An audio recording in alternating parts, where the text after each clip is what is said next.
The mission in someone's life is to do good for themselves and for others and to make a positive difference. And working 24/7 and making a lot of money, that doesn't do it. If you're neglecting the time that you could be spending with the people who love you most unconditionally and could care less how much money you make or how much money you put in their pockets or how many prestigious positions or jobs that you provide them, then you've missed the boat. You want to be in sales? You want to be successful? Great. You want my help? Fantastic. But I'm going to give you the good, bad, and the ugly, and I'm going to lay it out there crystal clear for you, and it's going to be up to you to make that decision as to which path you want to take, because ultimately we're all responsible for the own paths that we choose.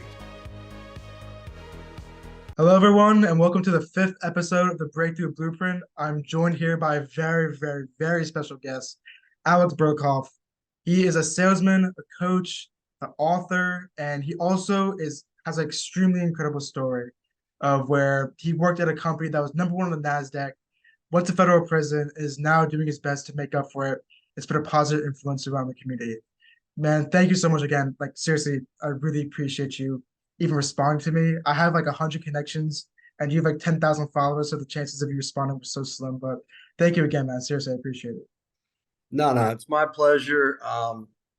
I actually appreciate you reaching out to me. You know, anybody that reaches out to me, I see it as a gift and an opportunity to do something good, especially when it comes to students. You know, I do a ton of speaking to universities. I've done 4 talks at University of Washington. They seem to like me there. That's crazy, yeah. Just did a talk at USC, and I get people from these schools, you know, connecting with me on LinkedIn and messaging me and so forth.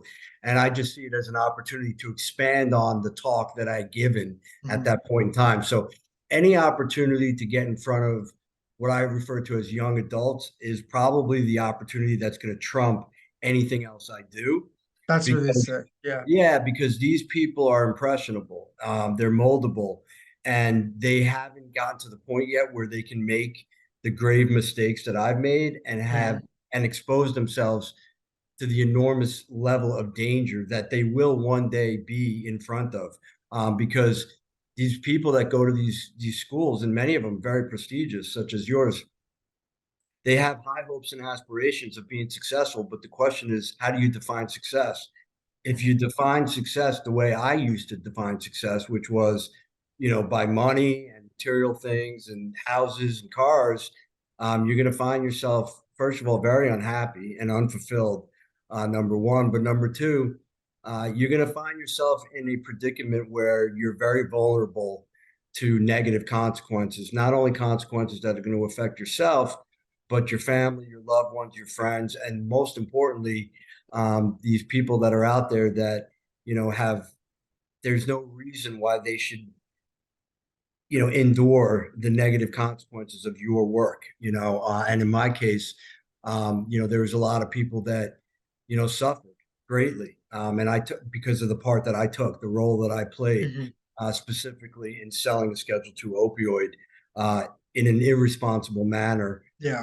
Because my only goals and aspirations was to win, to be successful. And again, what is the definition of winning? Because I think we need to define that. And, you know, my definition of winning was completely wrong. It's pretty interesting too, because comparing you in the past, like you 20 years ago to you now, the biggest difference that I see is that you seem to be have so much more humility and you're so remorseful about all that you've done, especially like with the whole, I guess, pharmaceutical stuff as well. Like that was one of the biggest things that I saw in the book reviews, the course reviews, even talking to you, is that you truly seem remorseful. Because I think a lot of people who go through what you did, they put on a PR act of seeming super remorseful, but they really don't care. But what I find very interesting about you is that you seem to actually like give a shit. You're actually sorry. And one of the things that I think is really interesting is your whole story. Because when we talked beforehand, you know, the stuff that you told me about your time actually doing sales is crazy. Like the $3 billion that you made in sales, like not made, but you know what I mean, that you generated is a fascinating story. So I kind of just want to start with that, man. Can you just tell me like how you got from your childhood to here? I want the whole story, honestly. Yeah, no, I mean, I'm happy to. I mean, first of all, to clarify, I mean, the company generated $3 billion in sales. Yeah, the And company. Yes, I was the head of sales. I was the senior vice president. So clearly I played a role in that. And it's not something that I'm proud of. I mean, the numbers are what the numbers are, right? You can't, they don't lie. You can't deny them. But the way in which we went about finding that success is suspect at best. You know, others might say it was just flat out disgusting. So, you know, again, I'm not proud of that. Unfortunately, it was tarnished, right, by the way in which we went about doing so. But there's so many lessons to be learned from that, you know, which is where my title of the book came, right? Selling hard lessons Yeah. learned. Um, but with regards to the story, I mean, I grew up, you know, in a relatively stable home. You know, I had mom and dad were there. Dad worked a lot. Mom was home. That's a luxury in itself, right? To not Yeah. have two parents working. So, you know, there's no sob story here. My brother was very volatile. He was sick. You know, he was dying of cancer, but you know, he was severely bipolar. Yeah, So definitely. there was a lot of fighting in the house, a lot of yelling, a lot of volatility, but again, nothing that, you know, that I don't hear from almost everybody I speak to. Maybe I'm speaking to the wrong people. But you know, there were issues and money was an issue in the home. You know, the conversation at the table always revolved around money and lack thereof. And again, not because we were poor, but because the message that was being conveyed to me was is that we always need more. And the fact of the matter is we didn't always need more. It was more so that they always wanted more. And that message resonated down to me, which is part of the reason why, you know, I was unhappy for so many years because no matter Yeah. how successful I was, no matter how much money I made, I always wanted more. You know, very similar to what a compulsive gambler would be like. And by the way, I did have a gambling problem. I haven't made a bet since February 22nd, 2013, and I have no urges to bet. But you know, when I think back to some of my GA meetings, I remember that people would say you could fill this room up with money, and it still wouldn't be enough for a compulsive gambler. Mhm. I took that compulsive gambling mentality into everything I did, right? So, you know, gambling is not just what people think, right? Betting on the horses or Yeah. going to a casino or playing cards, poker, whatnot, in you know, big games. Gambling is taking unnecessary risk with the hopes of getting an adrenaline rush and a dopamine rush and a high to get more. Mhm. And you know, I think that was a big part of me, and I had to you know, I had to get away from that. And there's many ways to do it, right? There's meetings, there's therapy, there's pharmacology, psychotropic medication. You know, I've tell you, I've done all of the above, and I will Yeah. continue to because I've got to keep that in check. Um, I've always been someone who could get people to listen and then get people to follow. And that is a tremendous privilege. And to utilize that privilege in a way that is, um, you know, causes negative results for people is just completely irresponsible. So, you know, I'm 49 years old, you know, I'm far from a kid. And it's taken me this long to understand that if you have the ability to get people to follow and listen, then you need to damn well make sure you're doing something in a responsible manner because it's not just you that's at stake. It's all of these other people, right? And people Something, put something I'm curious about is I want to go back to your childhood. When you said that money was always a topic, like it was a topic that people avoided, I guess, the conversation because people always wanted more. And something that I've read about is that as people make more money, the desires and the stuff that they want, the materialistic stuff that they want, that usually is a correlated increase as well. Why do you think that was at the dinner table? Like, why do you think that your mom, your dad, or your brother, or whatnot, or you even decided that just because you guys were making more, you guys should start buying more? Like, why was there no conversations about, I guess, learning to invest or some sort of real estate or some sort of portfolio passive income? Like, why was it was it all about materialistic things, or were there any conversations there about preserving it and making it compound? well, let me be clear. You know, growing up as a kid, we never made the kind of money where we would go out and you know, embellish. We didn't have that kind of money. I mean, Okay. like I said, we weren't poor, right? But we weren't rich, far Yeah, I from, get you. Yeah. right? And I will tell you that from my experiences as a kid growing up in that house where money was always an issue, when I made money, I didn't spend it haphazard. I was pretty darn responsible. I mean, I had the 401k, I had the IRAs, I had real estate. I wasn't a big stock guy because it was too similar to gambling, in my opinion. Um, Yeah. but I had a lot of money saved. I was setting myself up for a nice retirement and an early retirement. Of course, when things went off the rails, I lost everything. I have no money saved whatsoever. Yeah. And I'm starting over. And that's fine because that's the hand that I was dealt, or quite frankly, that's the hand that I dealt myself, right? Um, but I would say that, growing up in a home where money was always an issue, for me, it was a fear. It was growing up and becoming an adult, I was just scared that I wouldn't have enough money, that I wouldn't be able to provide for my kids, that I wouldn't be able to, do certain things or retire. Oddly enough, right? I will never be able to retire now. I'm 49 and I'll work till the day I die because I don't, there's no feasible way to have enough. I shouldn't say You don't know that. Maybe what we do takes off. You never know. perhaps. Yeah, right. I mean, you got to think positive, but you also have to be realistic and Yeah. you have to pace yourself.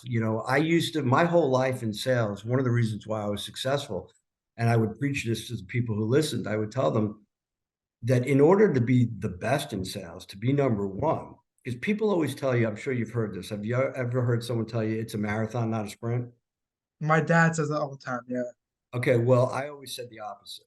I Mhm. told everybody, you better damn well sprint because if you don't sprint and you pace yourself, you will never be number one.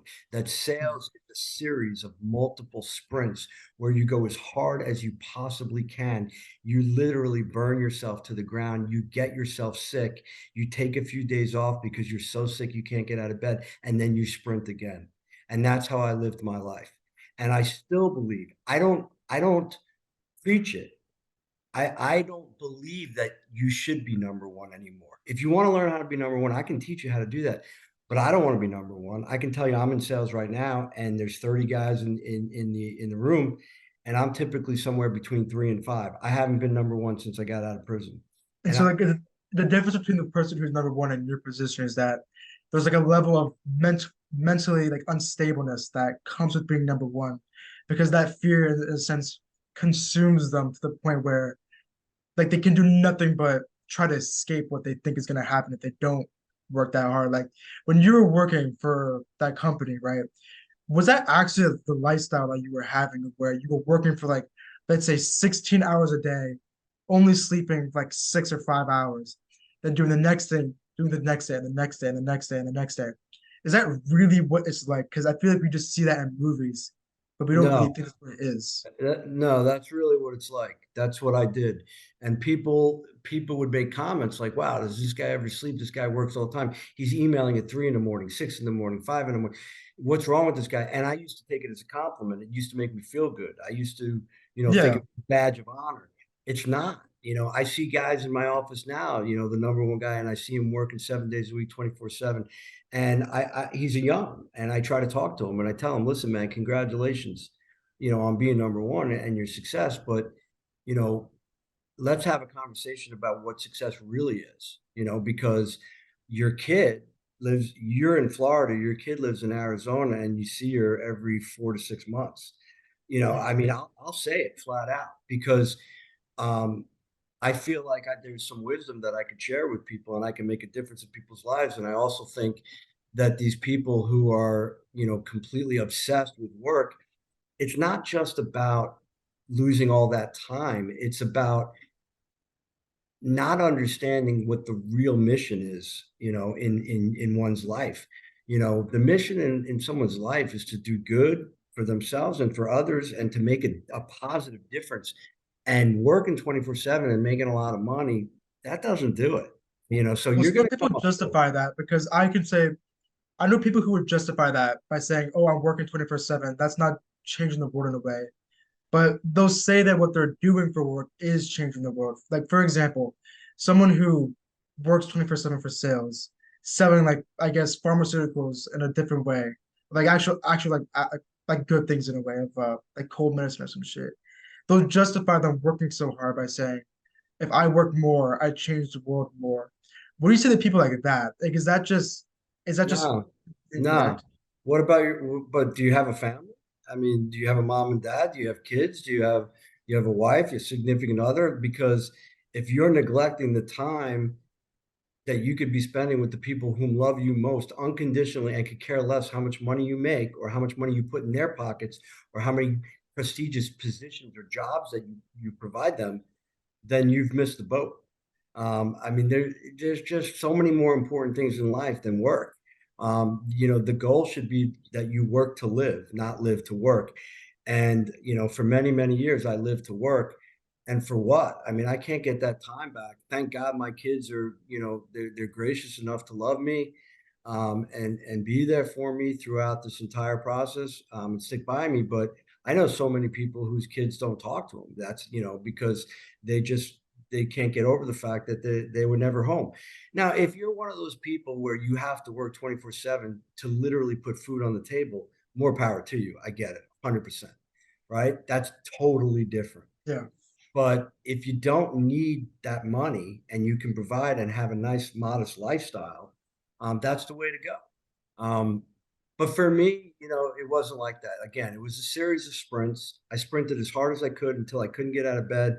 Took a couple days, got my shit back together, and then went back on the road again. It was it was a disaster. I was using oftentimes I used cocaine to keep me going, I, Really? yeah, Whoa. Is absolutely. that's real? That's really like because you'll Absolutely. see in Wolf of Wall Street for I keep bringing that movie up, but like Yeah. you'll see like them doing quaaludes or like cocaine, like they'll take cocaine to like get them to work, weed to calm them down, and then they'll take like alcohol to like do whatever, whatever. Is that really what it's like? Because Well, I I feel like we can't have these I can't ideas. tell you it's really what it's like. I can't speak for other people. I can only speak for myself. Hmm. But I can tell you that there were times where I was just so tired and I got a call at, midnight or 2 in the morning from customers that wanted me to come out and entertain and meet them at a strip club or whatnot. And the only way to do it was to open my eyes, do a That's line and get to crazy. work. That is Yeah, but you crazy. know what?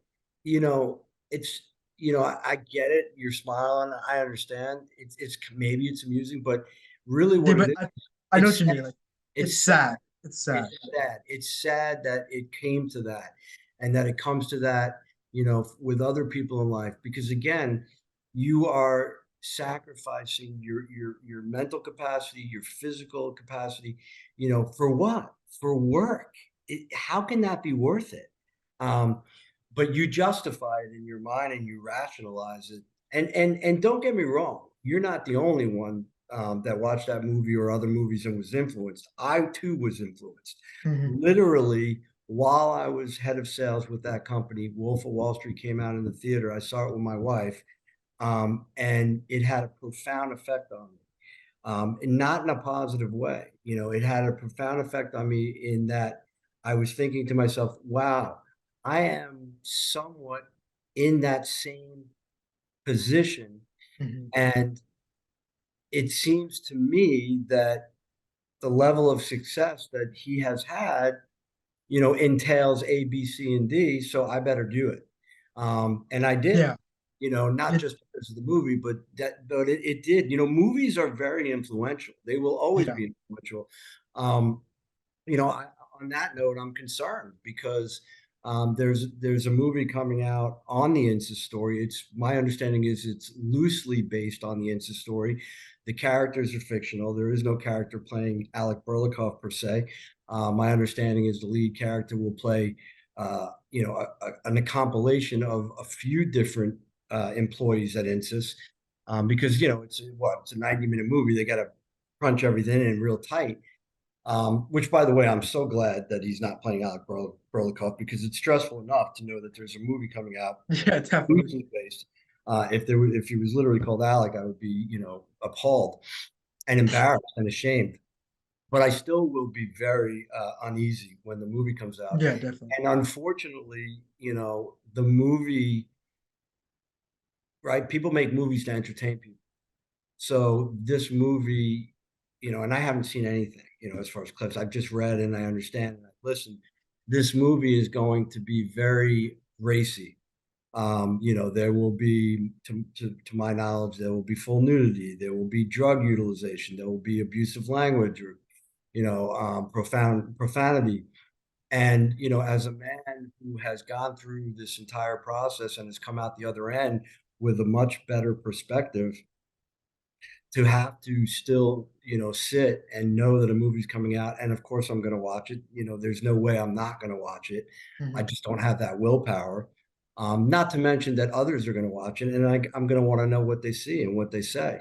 Um, but it's unfortunate because that movie may very well also influence people like myself, people who were in their 20s and 30s. Um, the message that I should have taken away from Wolf of Wall Street was that in the end, he got himself in a tremendous amount of trouble, right? With the law. But unfortunately, that wasn't the message that I took. And I believe that, or I'm concerned that others will take that same message away from this movie. It's called The Pain Hustlers, coming out on Netflix October 27th. And I hope that I will be able to have a platform where I can respond and help people understand, whoa, whoa, whoa, no, don't take that message. That's the wrong message. What you saw in the movie was, complete, it was fabric, right? It's not, it didn't show any of the behind the scenes suffering and turmoil Mhm. and stress and anxiety and horribleness that really existed. I mean, it may show it, but these movies tend to glamorize, right? They want Yeah, they entertainment value. So I just want to make sure that I have an opportunity to talk to people, now, um, eh, when the movie comes out, after the movie comes out, and for decades to come, God willing, as long as I'm alive, to let people know that um, it's a movie, and the yeah, people who make the movie, they don't care about you. All they care about is selling, filling seats, right? Selling tickets. Again, sales, right? yeah. Sales is not all it's cracked up to be. Sales is a shady business, and I Yeah, don't care what kind something of I'm sale. curious about too is that, right, with the Wolf of Wall Street movie, Jordan Belfort kind of embellished in it as well. Like after the movie came out, he started posting clips about it, kind of bragging about the lifestyle that he had, about the crazy parties, the drugs that he had, the girls that he was with.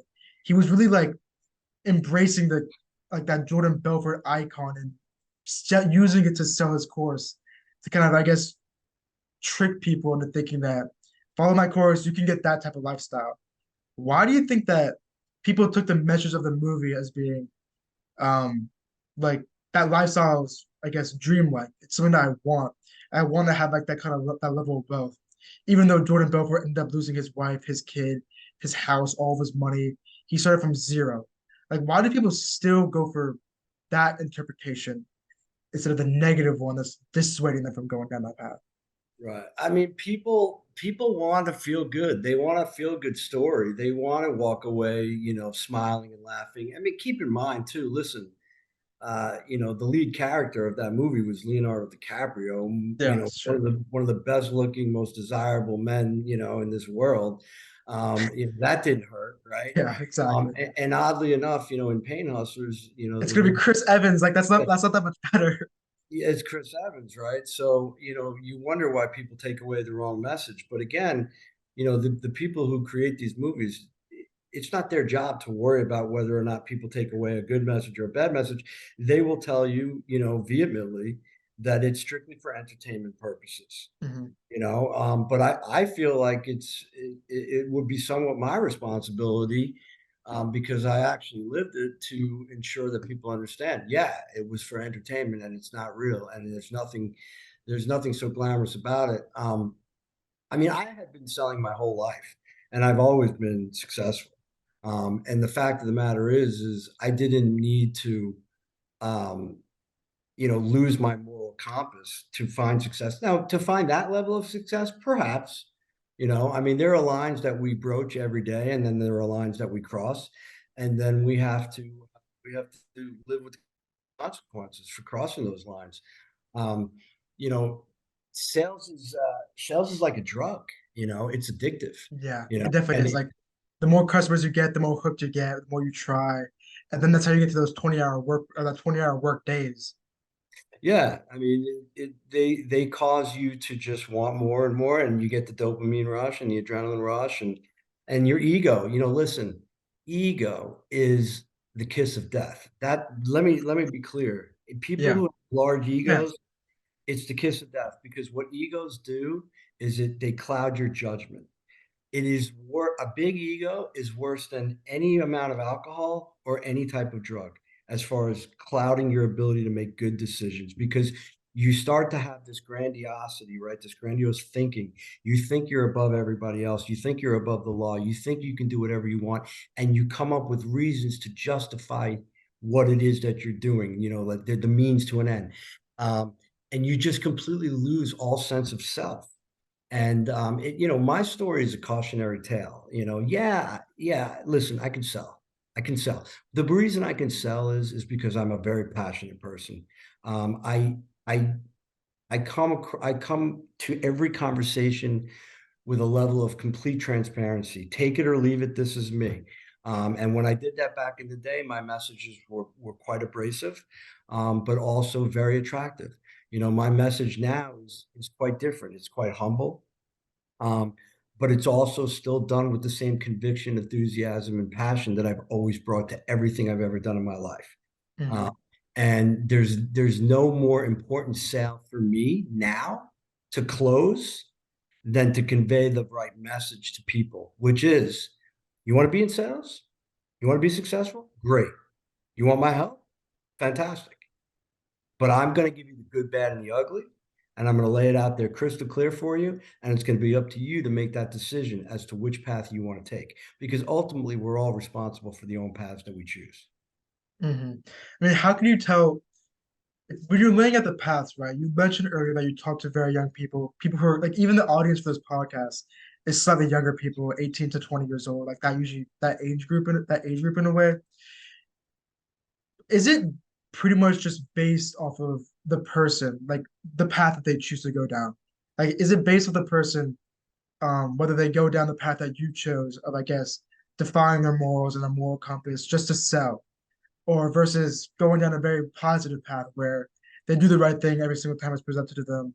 They try to go down like the very positive path. Like what determines what path this person goes and takes? Can you influence that Well, at all, or is it pretty much based off of childhood, genetics, all those basic things? it's a hybrid. First of all, when you choose a path, let's just be upfront here. Um, your path is going to have tremendous twists and turns, bumps in the road, and you're going to have to hang on real tight. And if you want to go the right direction, you're going to have to really brace yourself, and put and exert a tremendous amount of effort because it's easy to go down the wrong path. I talk a lot about in my lectures about the slippery slope. Once you get on that slippery slope and you just kind of just slip just a little bit, then it slides. You just roll right down, Yeah. and you have no idea, you know, what it is really you're doing until it's too late. The key is to not embrace in that at all. And that's very difficult in sales because in sales, you are tested every single day, all day long. And I'm going to be honest. This is just my opinion. I don't think you can be in sales and not broach the line or cross the line at times.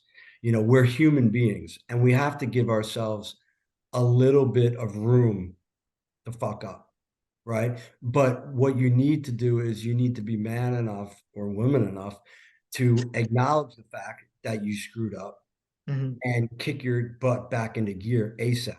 You know, the problem is most people when they screw up, they don't get caught, they don't get in trouble, and they actually make a surplus of money, right? And also justify in their heads of like, oh, because the customer wanted it. It's not my fault. Like it's the customer's fault. It's the company's fault. It's like some sort of justification, and that's really dangerous in a way. And I want you to, can you tell me a story of like when your company, I guess, like an instance where you guys crossed the line, or like a deal that you guys took that you guys shouldn't have taken.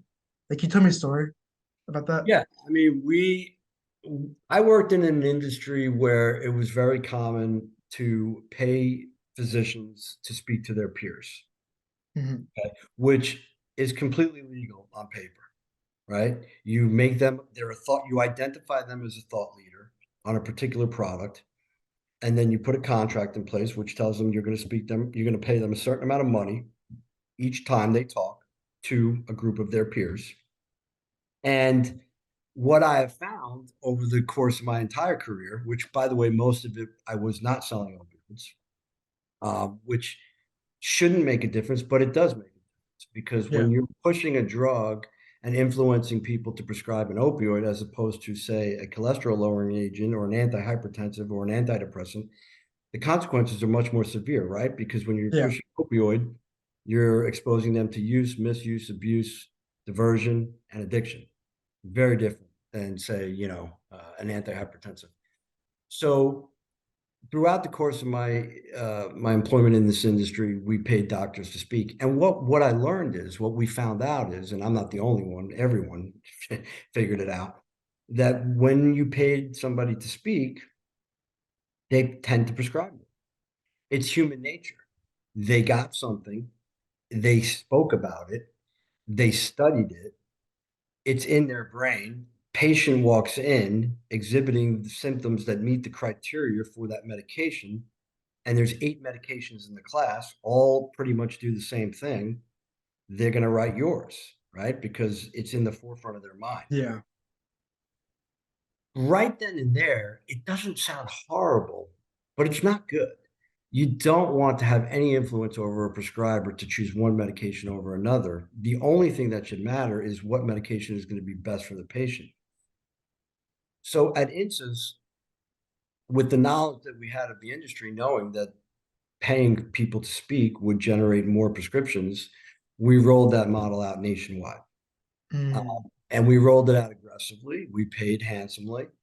And it got to the point where most of our speakers and most of our conversations leading up to that speaker arrangement was flat out quid pro quo. Dr. Jones, I'm going to pay you this amount per talk, which will equate to this many talks per week, per month, per year, which will equate to this lump sum of money on a yearly basis. And the only thing we expect from you in return is to prescribe a shitload of this drug. And that really was really, where the wheels fall off, because we had physicians essentially on our payroll, nationwide. And the Schedule II opioid, it was extremely addictive. It was fentanyl. And what happened was patients who really didn't warrant the medication got it. And if a patient doesn't have the level of pain that justifies that type of strong medication, right? That yeah, robust, uh, you know, that it's like bringing a freaking machine gun into, a gunfight, yeah. like dropping a missile. And of course, their pain is going to go away, but Mhm. they're almost going to get euphoria from A, the pain going away, and then B, just the flat out high of having too much medication, more medication than they need.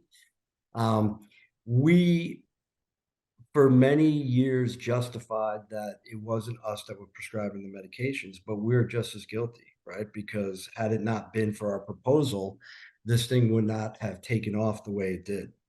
Now this happens every day in every company, in pretty much every industry, where basically people respond to getting something in exchange for giving something. This is the world we live in. I'm not trying to paint a bleak picture here. I'm sure there's people who don't want to hear that. But again, in lieu of me being transparent and genuine with the things that I tell people and say, and you can choose to listen or not listen, the fact of the matter is oftentimes you get a much better response when you have something to offer or give. Many people don't like to do things for free. Now, there's a small percentage of people out there in this world that just want to give. And those are the most special people on this planet. And those are the people you want to surround yourself.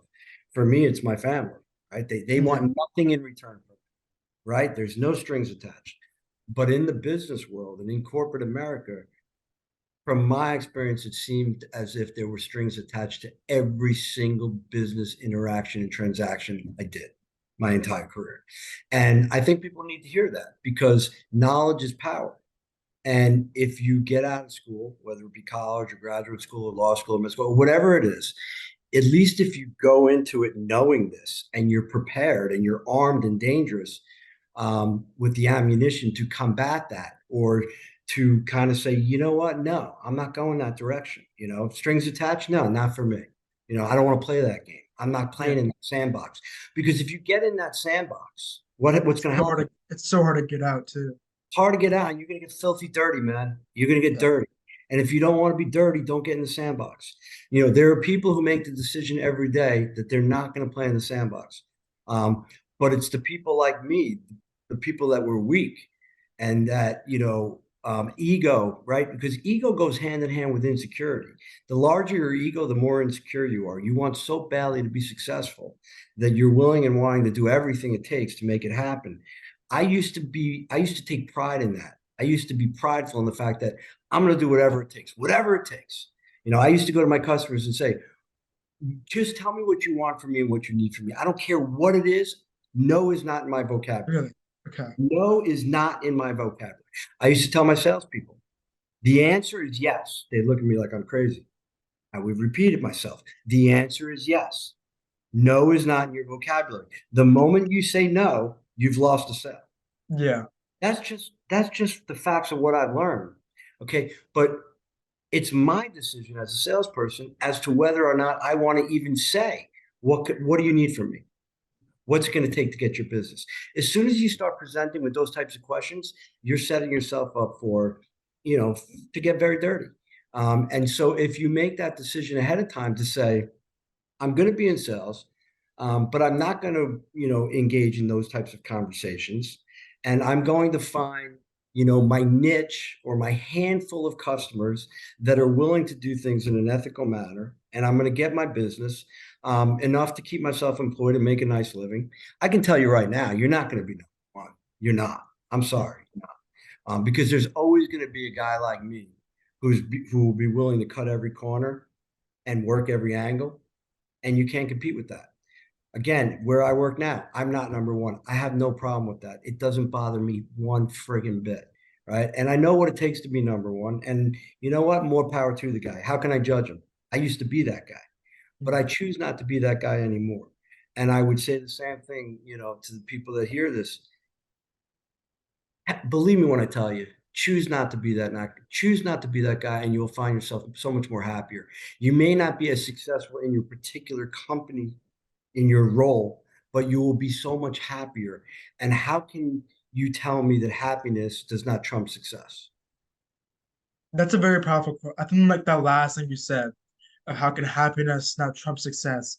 Because I think oftentimes people who are very ambitious in their younger years, they'll see the vision of having 10 million, 30 million, $40 million in the bank. And that's really all that they want. And because that number is so large and there's so much competition, it's kind of required for you to do things that you shouldn't probably do. Things that you probably regret now. And something I'm curious about is that in business, businessmen like have the stigma of being very corrupt or being very greedy and whatnot. Is that really the only like is that the main way that the big dogs get by? Like it's by sacrificing the morals, the ethics, and whatnot to get that number one position. Is that almost always the case? And if so, is there any way we could like start preventing that to make sure that I guess ethics come first? Because I think it's so easy to misunderstand how big of a deal it is that people are sacrificing their ethics and morals for another $1 million. Like, is there really anything that we could do at all for that, or any paradigm shifts we could influence in people? I mean, ethics is a personal decision. It takes a real mature person to maintain their ethics, and it takes an extremely strong person. Um, to your question, To be number one, you're going to compromise your ethics. The question is, why do you have to be number one? Why can't you be in the top 10%? Because that's everything I speak to now. My book, my course, my lectures, it's always coaching people to the top 10%. You can be in the top 10% and be ethical. There are people who will listen to this. There are people who hear me talk about who will say, no, you can be number one and be ethical. Okay. I'm not here to debate you. I don't agree.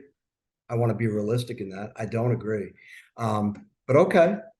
But I'm not going to sell that message. I'm not going to sell people on the message that you're going to be number one and maintain your ethics and your moral compass throughout this process because I have to believe in what I say, and I don't believe it. But I can teach you how to be extremely successful. I can teach you how to pay all your bills, how to provide a good life for you and your family. I can teach you longevity in your career and your reputation, and I can teach you how to be happy. I mean, who doesn't want to buy that? I Yeah, mean, I there's a mean, few individuals out there that are really sick like me back in the day, who don't want to buy that. They want to be number one. Again, that's their personal decision. I'm not here to dissuade them one way or the other. I'm just here to offer a positive alternative solution. mhm. I mean, something that I think a lot of people bring up is that, for example, I guess to be number one in your class, you do have to, in a sense, sacrifice your social life for that. I can personally attest to that. Like during freshman year, first semester and second semester, I did really, really well. I got a 4.0 ending like for freshman year. And what I realized is that you have to sacrifice so much of your social life to get to there. Like you have to be in the library 24/7. And I also had several projects on the side. So that compounded how little I was seeing friends. And people justify being number one and having those type of lack of social life or whatnot, as a price you have to pay. And something I'm curious about is why do so many people like pay that price? Because it seems to me that you'll hear all time and time and time again that money doesn't buy happiness. That like that Lamborghini, crying in a Lamborghini is not better than crying in a Toyota. Like that's a common phrase. Like crying in a Lamborghini is better than crying in a Toyota. Or they want financial independence and they want financial freedom. They want to escape the rat race in a way. Like that concept of working towards a paycheck. Like why do so many people pay that price? Is it a combination of all those things, or is it more so that success is like a drug and the dopamine hits you get from reaching those milestones or getting those grades is just way too addictive? Like in your experience, what is it? Again, that's just not, it's not a simple answer. It's based on your upbringing, it's based on your DNA, it's based on the way in which you've been influenced negatively or positively, throughout your life. Um, you know, you tell me you had a 4.0, like that doesn't surprise me at all. Like I knew that. You reached out to me to be on your podcast. I looked at your LinkedIn. Like I know I got you pegged. You're an overachiever. And even in our conversations that we've had leading up to this podcast, on multiple occasions I've told you balance. Like you said you were going to the gym, go to the gym. You said you were going to a graduation party, go to the graduation party. Um, I don't want to, I'm not your parent. Mhm. I don't want to get in the way of your success. There are sacrifices that we all make along the way to be successful. And success is defined differently by each individual.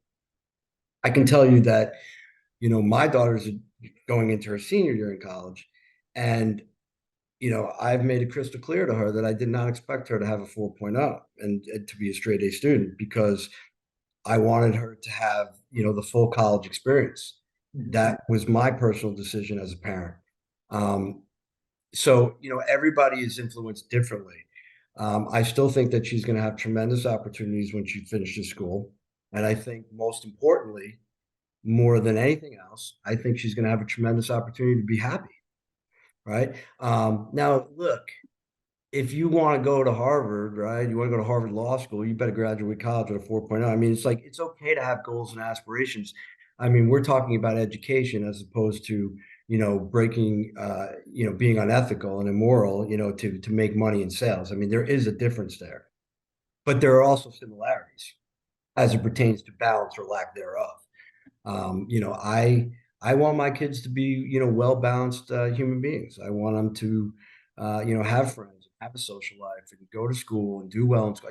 I want everything. Now, my kid comes home with a C, we have a problem, but a B, Yeah. and again, so a B in education to me, right? An A is number one, a B is not number one, but a B in education to me, it's still the top 10%. And again, that's how I live my life now, top 10%. And that's how I coach my kids. But I think right now there's a culture of very, it seems like everyone, like it's, I don't know how to say it, but I think using the example of like an SAT, I think back in the day, a 1360 was considered very, very good. Like for SAT, like you were going to go to a very good college. Now it's almost like you need to get a 1560 to even qualify.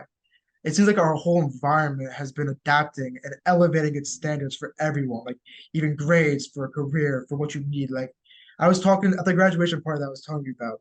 It wasn't for me, it was for one of my cousins, and he's going to Wake Forest. And his friends were saying stuff about what they were doing that really shocked me. Like one of his friends was 16 and he was already trading stocks, day trading. He made like 3K in revenue. Like everyone's standards are elevating. And how can you, like, what would be your advice to people going through the society and seeing these standards being elevated and expecting more and more of them? How do you, like, what advice would you give to someone going through that? And how can you tell them to like, or how would you explain to them to like not adapt or change to that mindset? Always need to be better, always need to be number one. How would you tell someone to change? Yeah, I mean, the best advice I could give them is the same advice that we have as adults in the work world, which is why do you got to be a part of that rat race? Like, why wouldn't you consider yourself to be more intelligent than everybody else? Because if you're intelligent enough to know that you don't need to be a part of the masses and you need to be an individual and find out exactly what it is that's going to make you happy, then you're far superior as far as intelligence and IQ to anybody else. I mean, just because everybody's doing it doesn't mean you should be doing it, right? And again, I'm not saying that you shouldn't achieve success and thrive towards, achieving your goals, but you've got to keep things in perspective. And the fact of the matter is if everybody's doing it, it's probably not the best path to be going, quite frankly. You always want to be an individual. You always want to be a trendsetter. You always want to be creating your own path and dictating your own future. And again, I tell people, I know we've been going an hour already. Probably wrap this up. My end message always, Rohan, when I speak to schools and so forth, is get up in the morning, look yourself in the mirror, and take an assessment of yourself. Ask yourself, how do I feel about myself?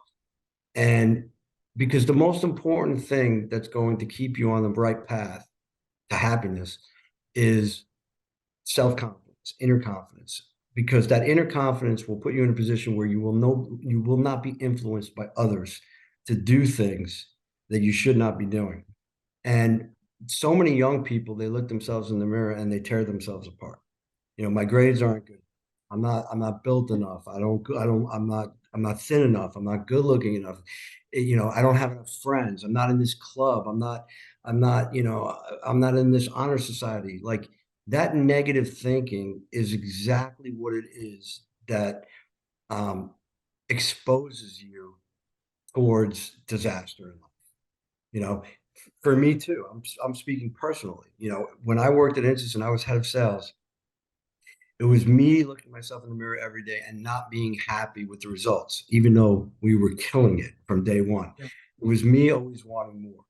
And because I always wanted more, I was willing to succumb to the pressures above me. I always used to say in my life, Alec, no one's going to put more pressure on you than you. Well, at Insys, that no longer was true. I literally was satisfied with the results until I realized that the people above me wanted more and more and more and more. Had I had a stronger um, self-confidence in place, I would have been like, you know what, man, I'm off the bus. Like I've got enough money, like I'm out of here. I don't need this anymore. But because I was weak, and didn't have a strong enough inner confidence, I just continued to work and do what other people told me to do.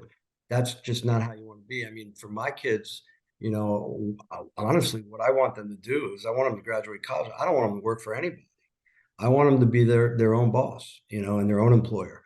That may or may not be realistic, but I really think that's pertinent because I don't trust other people to take my daughter's lives in their hands. And essentially, that's what you're doing when you become an employee of someone and you are so driven and so motivated to be successful. You are literally putting your life in other people's hands. And I think that's just a recipe for disaster. I think that's a fantastic answer. The concept of self-confidence is so it's not spoken about enough. It's more so spoken about do whatever you can to get to the next step, not be content with what you have, because you never know if the next turn will be disaster. The last question I have is that going back to the concept of self-confidence, how can you build that up? Because most people rely on other people's validation for their self-confidence in a way. You need like the boyfriend or girlfriend to say, "Oh, you look so good today. Oh, this or that or this." How can you build self-confidence as a teenager so that when you're older, you don't have to go through the same things that you did and have that same mindset? Yeah, I mean, cognitive thinking, I mean, constantly telling yourself, repeating to yourself, thinking to yourself in your mind, like, I don't need self-validation. Like I feel good about myself. I know that I look good. I know that I don't need someone else to tell me. I know that I don't need millions of dollars to be happy. I mean, I'm a big believer in therapy. I mean, if you look at yourself in the mirror and you don't feel good about who you are and you're basically shaming yourself, I strongly recommend you get into therapy and you be very transparent and you tell them, listen, I don't think highly of myself. And I know that in order for me to be successful in life, and when I say successful, I mean happy, I know that I need to change the way I think and, seek out help.